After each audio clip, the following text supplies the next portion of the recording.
Hello, everyone. Welcome to another episode of the Quiet Work podcast. Today, we're going to talk about the game of baseball, but also brand building and, which is most interesting here, developing your own product. What are the challenges associated with that, how to overcome them, and how to create your space in a big industry such as baseball. Without any further ado, Craig, please introduce yourself and the company you represent, and we'll kick it off with it.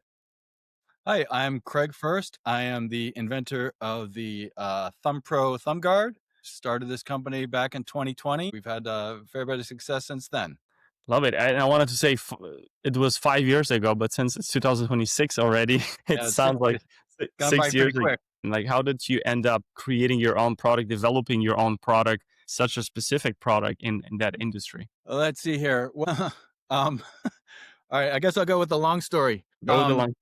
Yeah, I actually developed a product for violin, like for the Yes, the hand, right? instrument.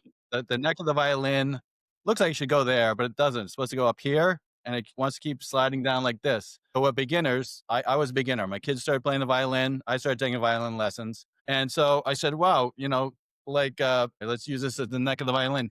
It kept sliding down. So what beginners always do is they either like put their hand like this, or they clench like this, or they really like clamp on like that. And so I developed something somewhat similar to this that went on the hand, and it allowed the neck of the violin to rest just like that, and allow you to play with a relaxed left hand. So as I was getting that patented, I came across another product that's been in the baseball world for, I don't know, over 20 years.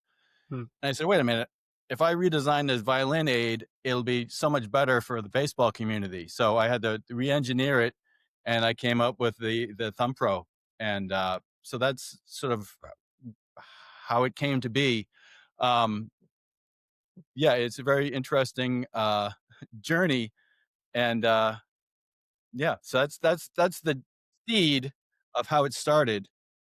It's funny. Violin as an instrument is one of the two instruments that I would love to learn at one point in my life when I want to explore the musical part of my journey, my creativity. So that's quite interesting. Did you end up creating a brand just like ThumbPRO for the violin product?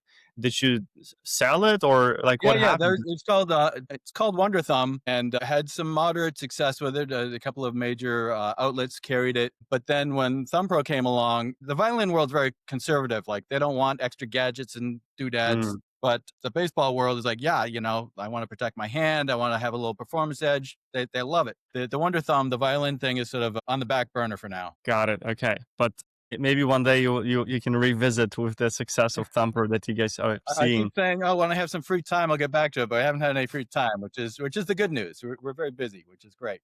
Absolutely. I loved hearing that. And how does one come about developing a product like this? Would you have it's obviously a material. You need to get raw material. You need to shape it. You need to develop it. How do you go about it? Tell us about a little bit behind the scenes of how do you create a project, design it, and then actually make it a product that people can use. Okay, so let's see here. So I'm an engineer by trade. I was a laser engineer for 20 years. So I have a lot of background in like CAD design and just an engineering mindset. My original form, I shaped by hand in a workshop. I made it out of I don't know what kind of foam I made it out of, but basically I sculpted it, Hmm. and then I 3D laser scanned it, and then was able to have that create a 3D model that I was then able to manipulate using CAD software. So a little bit of artistic, like hands-on work, followed by technology allowing me to put that into the digital space, and then being able to manipulate it in CAD software. That's cool. And then, do you have at home machines that are able to do it, or where do you do it? Did you have to rent a space where you had to essentially No, I had access to it. I mean, it's a very my original thing actually, which was the violin thing. I just like very very basic tools like a belt sander and drill press and like some just very rudimentary things, and like a Dremel tool, like all these things to be able to shape something. A very similar shape to this. Hmm. It didn't that aspect of it didn't need to be very high tech.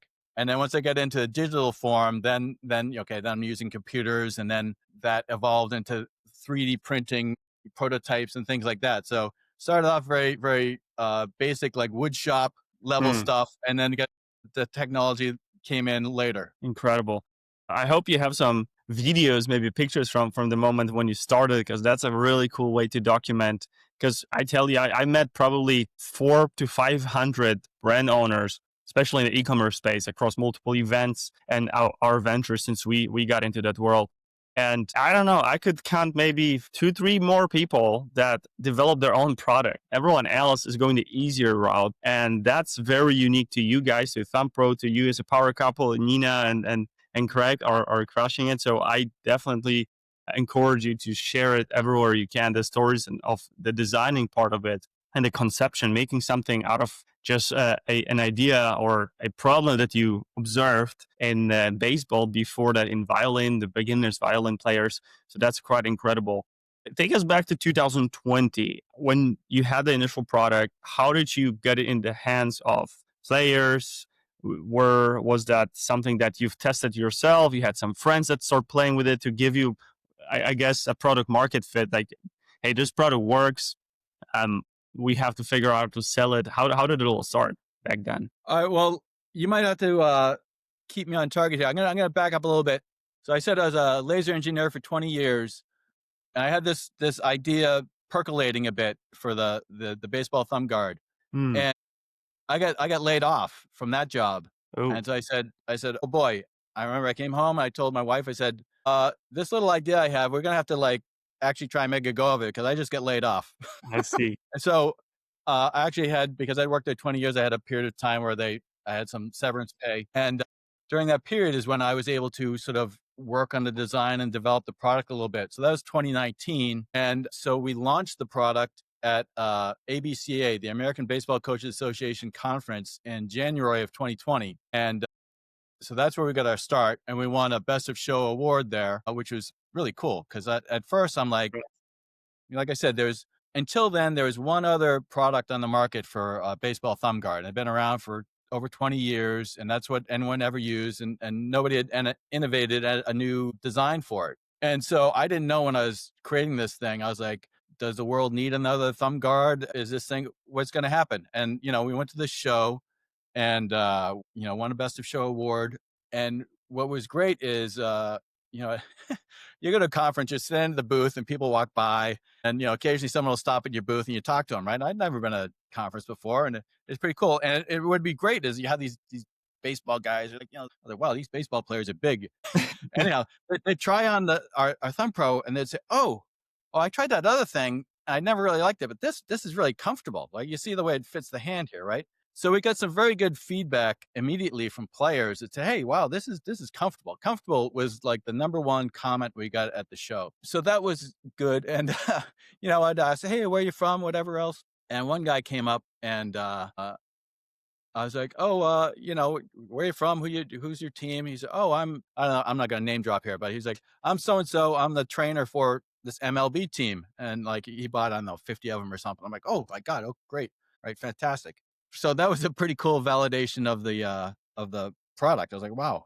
And then, so you're asking me like, so how did we get this thing launched? So the other thing is, okay, this is 6 years ago. My son was like, Dad, you got to get on Instagram. I'm like, I don't know how to do Instagram. I'm like, what? You got to make pictures every day, whatever else. I said, okay, well, fine. Let's, you help me out. We'll try and like, I didn't know what to do. I got on Instagram and Was it correct? Sorry to stop you. Was it Instagram that you created for yourself or for ThumbPRO? for ThumbPRO, yeah. For ThumbPRO, okay. Go Yeah, on. definitely. We wanted a business profile. I'm not doing Instagram to promote myself. Like, hey, here I am. Whatever. You should. You should, but Oh, that's another story. okay, I did the story right. But so anyhow, I got on Instagram, and somehow an MLB player reached out, DM'd me, said, "Hey, send me a few of these." I'm like, okay, great. He was with the Mets, and Wow. I sent him, I don't know, a half dozen or whatever, and he got back to me and said, "Hey, so and so on the team who was a well-known catcher at the time said, hey, he really likes these. Send a few more." So I sent them out, and I was like, wow, this is amazing. MLB player. Anyhow, it sort of evolved from there. It blew my mind. I thought, okay, I'll be selling these to high school kids or whatever else. I didn't imagine that so then that was, spring training time, like February of 2020, right? And so I couldn't believe that we launched in January, and by February and March, Oh, wow. MLB players are using our product. My mind was blown. And I reached out to some college teams. And okay, here's another story, right? So I sent some to, like, again, I sent out like a half dozen to Vanderbilt University. They're a very high power baseball club there. So, a few of those guys started using it. And I remember during spring training, I was watching on MLB TV. They had some, as part of the spring training thing, they showed some, I don't know, had like some sort of game on there, and it's Vanderbilt versus somebody else. And one of the guys on Vanderbilt uses, he hits a double, he gets on second base, and he goes like, woohoo, and he takes it off, and he's like, yahoo. Oh. I said, Nina, kids, come down here. We're on TV. We're on TV.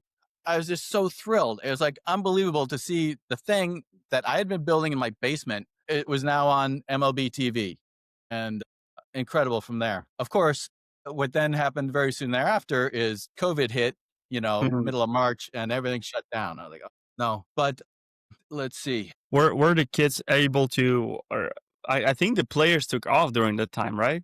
During COVID. Yeah, everyone was shut down for a while. But then what happened is that was again, obviously a weird year, right? But then they had that strange shortened season. They started playing in June or July or whatever. And I managed to, again, make some contacts and send it out. And by the time that the season, whatever it was, June or July, started up again, we had, I don't know, maybe a half dozen guys in the MLB that were using us, including like some big name guys like Nelson Cruz was using us, Wilson Ramos on the Mets, a couple guys on the Red Sox. We're based out of Boston, so there's at least one guy on the Red Sox using us. Let me see. A cool thing that happened is, I went into Fenway Park.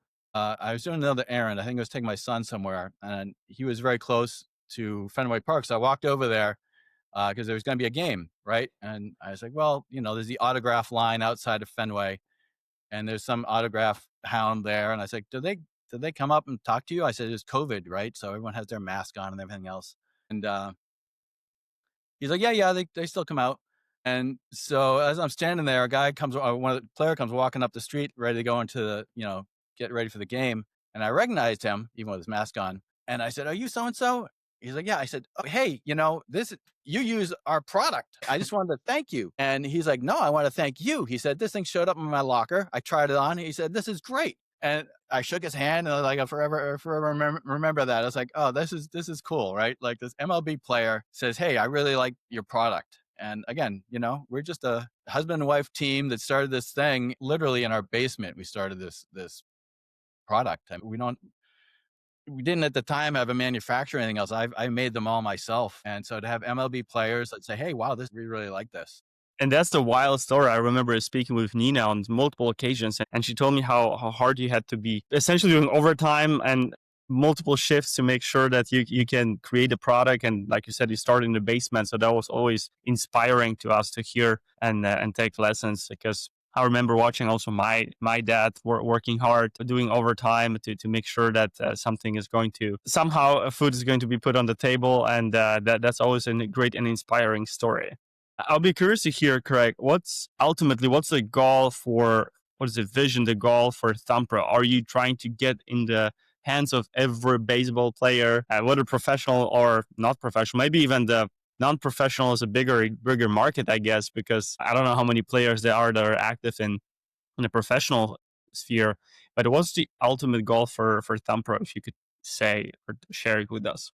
Well, so I might have to answer this tangentially. So yeah, the baseball world is like a pyramid, right? So there's X hundred MLB players. There's slightly more MILB players. There's certainly more college level, high school, and then youth is like, hundreds of thousands of youth players. So again, when I started this, I didn't know what how successful that would be um, at any level. Like I said, I didn't know it would be high school kids or what level it would resonate at. And the thing is, as I said, we had now, from when we first launched, MLB accepted and they like it. And use it. And So and that's then great. we have youth players. One of the things I tell the story all the time. One of the things that's really awesome is we get reviews on our site, and it's from parents. Oftentimes they said, hey, my kid, he used to lack confidence at the plate because he hated that sting he'd get in his hand when he got jammed by a pitch. And we got your ThumbPRO, and we his confidence is now improved, and he hit his first double the other day. And for me, I love to hear that, right? Okay, I love the validation at the MLB level, like that's awesome, right? But at the youth level, you're allowing these kids, teen, whatever level they're at. Baseball is supposed to be a game that you enjoy. It's not supposed to be like, hey, my hand is going to sting when I get up to bat, right? Hmm. You want, like, it's all the player. We're not claiming any success. Hey, we make you a better player, but we allow you to be your best is our goal, right? So whatever level player they're at, like, our goal is to help you be your best. And so, like, when we see a review that says, hey, my kid's confidence is improved, or a college player says, hey, I love this thing, it's taken away the pain. So the goal, that is the goal. I mean, I guess the goal is we just want to help players, be able to play with fun, be able to play with confidence, pain free. I mean, it's just great to be able to provide that to people, provide that to players. Baseball is hard. I mean, I'm no good at it, right? I mean, to hit a baseball is incredibly hard. And I guess I'll say that's the other thing. It's really neat to be on Instagram. And, we sometimes message with MLB players like, hey, can I get some free, whatever. Hey, yeah, definitely. These, at all levels, we see how hard these guys work. They're in the cages, they're swinging, they're working. The baseball is very merit based. You can't fake it, right? Your batting average doesn't lie. It's the data is there. You can't just say, you can't fake your way. So it's really cool to see how hard these players work, and to sort of tangentially be a part of that. Again, we're not going to take any credit for the success players have, because it's all on them. We're just, again, trying to help them be their best. But it's just cool to be a part of it. Again, I'll go back to that first ABCA. We went to the conference in 2020.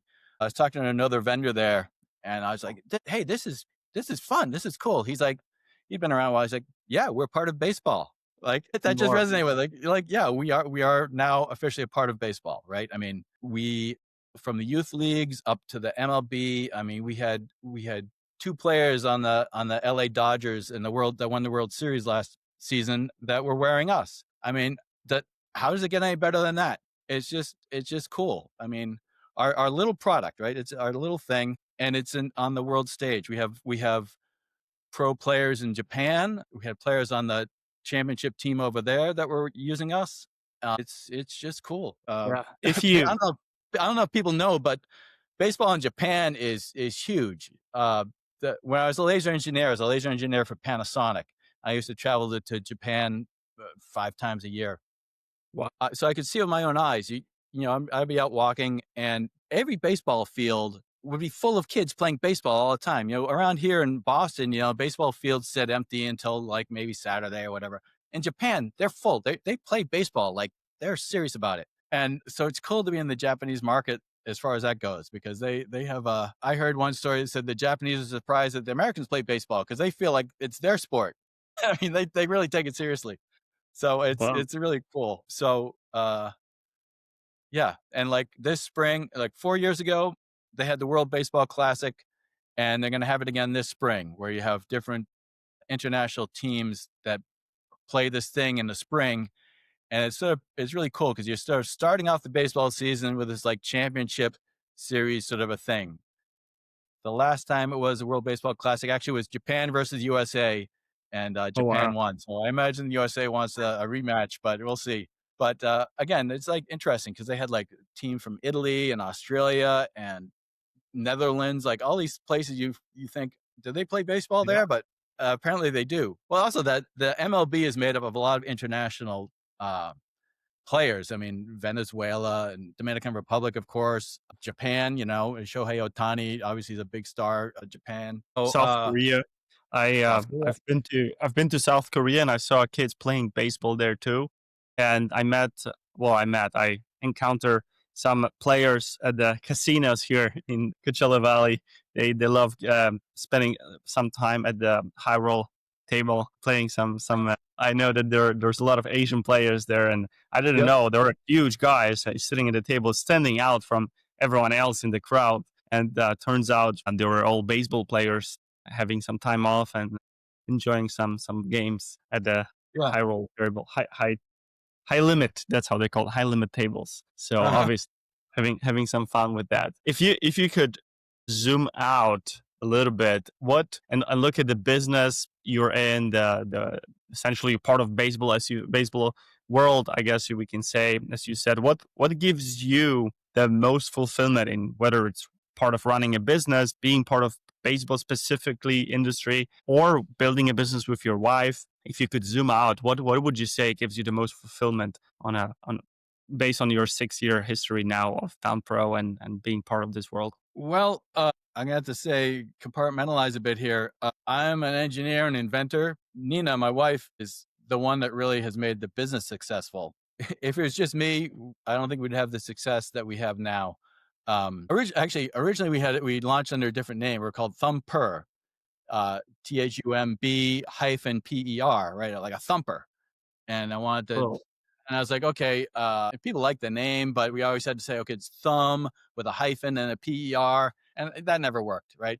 And so Nina is an example of one of the things she innovated. She said, we got to come up with a new name because you can't just keep saying, oh, it's thumb with a hyphen and blah, blah. And so she did some online focus group study stuff, and ThumbPRO, thumb protection, thumb professional. It's like that's how Hmm. the new name, and she logo, and she said we got to she redid the whole website. Like I had just had some Weebly site up, and she's like, no, we got to redo that. And I was like, don't touch anything. And she's like, Greg, step back. I got this. And she's totally killed it. She's the one that's designed our website and taken it on. So what do I enjoy about this? Well, I enjoy inventing this. I enjoy engineering this. I enjoy looking at the data of like sales and blah, blah, blah, blah. And I just thank God that Nina came on board to actually be the CEO of this company and make it successful, because she's a lot bolder than I am. She's like, we got to do X. And I'm like, don't touch anything. And she's like, no, we're going to go for it. And thankfully she's right. And we just do it. So it's just great being a team. We are a team, and it works out great. And our kids help out like with the video stuff, or like I said, if it wasn't my son saying get on Instagram, who knows where we'd be. They help out with some of the social media stuff, editing videos and things like that. So it is a group effort here. It's wonderful. We work from home, so my commute is down to my office workshop, and which is great. But then it's also especially in the early years before we had an outside manufacturer. We still made in USA, very important for us. But I was making them all myself for a number of years, and I'd be up till 3 o'clock, 4 o'clock in the morning because I just couldn't stop working. And so that's the drawback to working from home, is sometimes it's tough to shut it off and say, okay, it's time to call it a day. But hey, I'll take it. It beats commuting, no doubt. Incredible. I love that story. And I was kind of expecting that answer. It's not easy to live with an engineer, and Nina managed to do it well and essentially take the best out of living with an engineer, create a product, your own product that you can be proud of. And obviously you pretty much, it's unusual to reach the top of the pyramid that you described right from the get-go, pretty much, because that was the first thing you started. It didn't. Yeah. Everyone else starts at the bottom of the pyramid. Now you just have to walk down to the bottom of it, because that's where the market is. I can imagine that's where the majority of the market is, as far as people that can benefit from their thumb protection during the play. So I think that's a great path that you guys are on. If you had an opportunity to sit across the table from Craig, who is just starting out his career, maybe you graduated, let's say you're an engineer and you have options, I guess, at this point. What advice would you share with Craig if you had this opportunity to sit across the table from him, have this conversation for his career when he is just starting out? Oh, I don't know what to say about that. I mean, it's hard, right? The thing is, right? I mean, innovation is a bolt from the blue. I mean, if I hadn't come up with an idea I mean, what can you do? You can't just start a business with nothing. You have to have an idea. And I was fortunate that, okay, so one of the things I learned as an engineer with Panasonic, we did some training with creating patents because that was part of our job as an engineer is to create patents there. So I did receive some formal training on patents and and one of the phrases that stuck with me is problems present the opportunity for finding solutions. And that's what patents are about, right? Like you have a problem and how are you going to solve it? Right. Uh-huh. Oh, it's dark out. Oh, let's invent a light bulb, right? Whatever. I'm being silly here, but right. So to sit across from a younger Craig, unless I could like just tell him, hey, there's this good product, you should invent this now instead of waiting 30 years till you get to be my age. I mean, I don't know what I'd tell him. I mean, I guess the younger Craig already had this capacity if the idea just came along. I will say the other thing though. I'm very thankful I got laid off because I would have been too scared to leave my comfort of a paycheck and all the stuff that comes with working for the man. Like if I hadn't been laid off, I would not have had the guts to start this business. So that kick out the door at the time, I was like, oh, this is horrible. Looking back on it now, I was like, I wouldn't have started this journey. So anyhow, I don't think I answered your question, but No, it's not there's no right or wrong answer, or there's not even, I guess, the answer, just your thoughts on it. And if I could summarize it, so the way I perceived it or received this response here is, first of all, get paid to collect experience or to get experience in this, in any field, I guess, for that matter. You joined a Panasonic, which is a fantastic company. It's been around for a long time. You've learned how to create a solution for a problem, maybe sometimes an obvious problem that no one ever thought about solving. So that's one thing. Collect experience and get paid for it, because obviously you were working for someone, so that makes sense. Be bold. I guess that's a keyword here, because you were laid off. Obviously, that created certain urgency, but you can be bold by trying or to do something on your own. Oh, no, I don't think Panasonic would mind if you were developing outside of the hours scope of work, if you fulfill the real role to develop your own products, or design your own products and try to create your own patent. I think they wouldn't mind, especially if you work under good leadership, because they all want, obviously everyone to continue to develop. That's one thing. And then I guess the third one would be here, passion. Have passion for something. Get out there and do something, because obviously you didn't start watching baseball 6 years ago and all of a sudden noticed that the players have some problems there that you could solve, or maybe something that is common theme in the players, among the players. So obviously you had a passion for it long time before it started. Same as with violin, you actually were playing, or you wanted to learn how to play. You had your kids play, and you saw the problem there. So those are the three things that I would share here. So so thank you I for. will say something, and I think this relates to this thing about what I tell the younger Craig. This is a concept that came to me with this whole thing going on is, people say, oh, follow your dreams. And that sounds very nice.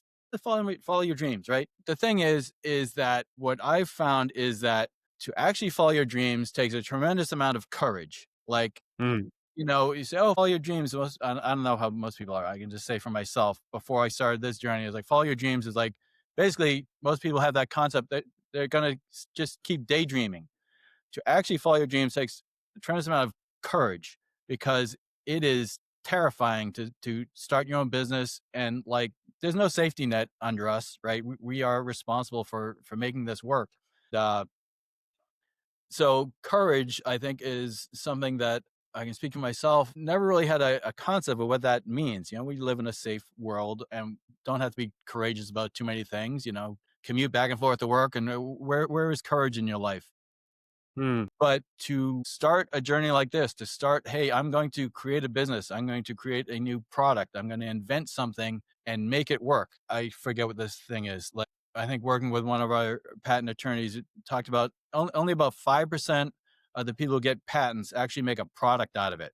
Like, oh, I have an mm. idea for I don't know, left-handed toaster oven. I don't know what it is, right? Something that, okay, you get a patent on it, but what are you going to do with it? No one really needs it. No one needs a whatever. So we are part of that 5% that has take an idea, made an actual product, brought it to market, and are successful at it. So anyhow, I guess what I'd tell the Yeah, younger that Craig, or tell any of the people out there listening to this podcast, is the concept of following your dreams. Buckle up, because it takes a lot of effort, it takes a lot of courage to do it, and don't be afraid of that. I mean, just go for it, because it's remarkably rewarding to do it. I mean, okay, sometimes it's a grind and it's hard, but there's some days I'm like, this is the coolest thing ever. It's like, I look at this product, I'm packing them up and shipping them out. I'm like, this is a cool little thing here. And then I watch a baseball game, like, hey, Dad, that was in my basement 2 days ago, and now here's this pro player, and he's using our thing. And so anyhow, follow your dreams, and you might be surprised where things end up. Yeah, you only get to live once. absolutely, yes. And I love that addition. Thanks so much for adding into it, because having courage, it's a key here. And I hope that this message will be seen or heard by someone who needs to hear it right now, and then take that leap of faith. Because like you said earlier, ThumbPRO started with a product for violin players, and you pivoted, found something better, something different, maybe not better, but different, I guess, that we can say here, and it worked out. So, Craig, my last question for you today: what are you excited about the most? And I think it's a good question to start a year with. Is there anything in particular that you look forward to this year? Oh, well, without sharing any details, as we've grown our business, we've made some good decisions and some decisions that need to be modified in the new year. So you learn, wisdom comes from making mistakes, right? So there's things about running the business where we're like, oh, we maybe shouldn't have done that. Let's do this, or So I'm looking forward to the new year of putting into practice some of the things we've learned from the previous year and years, because that's another cool thing about running your business. It's like a constantly evolving puzzle that you need to figure out how you're going to do things and how you're going to change things. So, continue to grow. I also have another innovation I'm working on that's very separate from baseball, but I can't share any of that information. But again, I have ideas. There's another innovation I want to get cooking in the new year as well. So stay tuned for that. Always be innovating. I love that. And I agree with the change thing. So every time I speak with any business owners, even in my family, when there is some changes coming, like restructuring the business in some shape or form, or taking a little bit different direction, there's this excitement that comes from it. I guess that the novelty bias, that something is new, something is unknown, and we believe in it, we get excited about that particular thing. So always be evolving, changing, and I guess if you're an engineer, always be innovating and creating new products or developing new products, because you never know which one will work. And we've Yep. seen it in history. Sometimes it takes 1,000 attempts to create something that will impact millions or billions of people. So keep innovating. Craig, thank you so much for this conversation. It was great to hear your story directly from you now, after I read all the stories about you. And I will leave your LinkedIn profile down below that in the description. We will also leave your website. Obviously, if someone wants to learn more about ThumbPRO themselves, the website is incredible. I mean, it's so well done, I have to say. That's all Mina. Yes, after looking at thousands of websites over the last years, ThumbPRO, and especially with the new editions of those blog posts, it's so nice to read, and so easy to navigate through. So great job there. I'll leave that in the description as well. And I'm looking forward to our next conversation already. All right. Well, thank you, Matt.